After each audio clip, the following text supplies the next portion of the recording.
Well, it's time now for episode 5 of A Book at Bathtime, and our book at Bathtime is Dusty Passages by Malcolm Throbswell. Throbswell acknowledges being influenced by many great writers, including William Golding, a notorious alcoholic, whose novel The Papermen tells the story of a curmudgeonly writer who has a drinking problem, a dead marriage, and the incurable itches of middle-aged lust.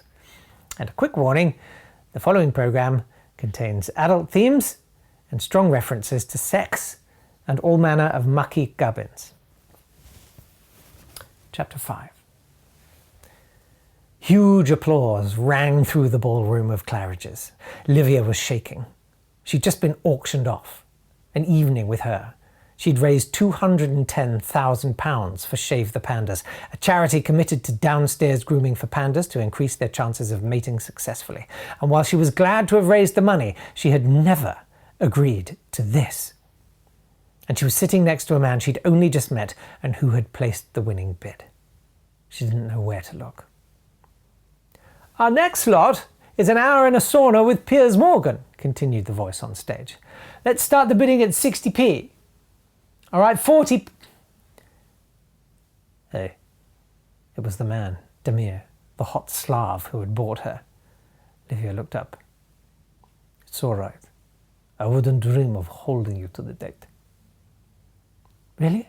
replied Livia. "Of course not. I bid for you to protect you. I could see you didn't want to do it." Livia smiled at him, but along with her gratitude there was a faint twinge of, what? Disappointment? That he'd not insisted on having dinner with her? "Look," Damir leaned in conspiratorially. "Do you want to get out of here?" Livia found herself saying yes, automatically. "Come with me." Again he took her hand, his hands so big and enfolding and strong, like big, warm, meaty dock leaves. They wove through the tipsy crowd until they came to a discreet service door in the corner of the ballroom. "This way," said Damir. Livia held back, suddenly a little apprehensive. Seeing the anxiety in her face, he stopped. "Are you okay? You don't have to come. We can go back to the table."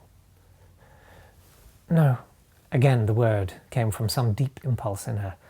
"Let's go." They passed through the door and immediately into the functional industrial world behind the scenes. Gone were the chandeliers, the crystal champagne flutes, and the decadent bowls of quavers and Watsits. Shelves and racks of catering equipment stood quietly in the dim light. The kitchen was closed for the night. It was hot. Livia could feel beads of sweat forming between her breasts, like droplets of fat on a packet of sausages in a hot car. She felt Damir's arm around her, a strong, protective cradle. She leaned back against it. Haltingly, he reached to move a stray wisp of hair from her face. She closed her eyes in assent, moving her face to his hand, feeling it against her cheek, nuzzling against it the way my cat used to nuzzle the grass in the garden when a fox had been in it. That cat was pure muck.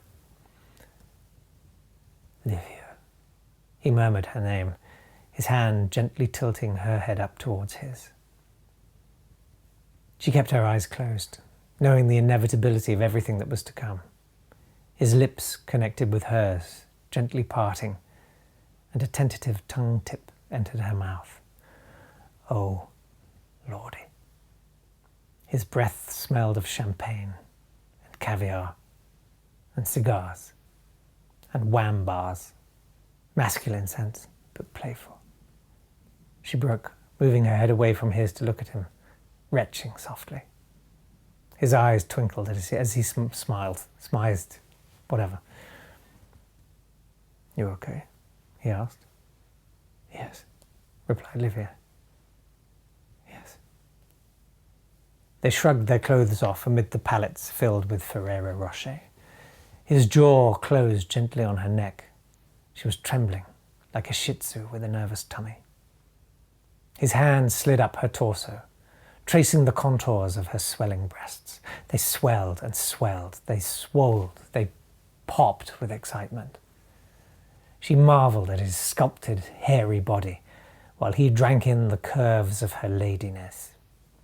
Flicking his tongue to and fro, he teased her nipple from soft suppleness to stiffer tension. They were like a popular brand of chocolate confectionery that has walnuts on the top and is filled with like white foamy stuff, mainly from the 70s. I did approach them for like a sort of paid partnership, sponsorship thing, and they were having none of it. Livia moaned softly as Demir embraced the fountainhead of her womanhood. And I read that I'm quoting that verbatim from a Barbara Taylor Bradford novel. It's actually a thing.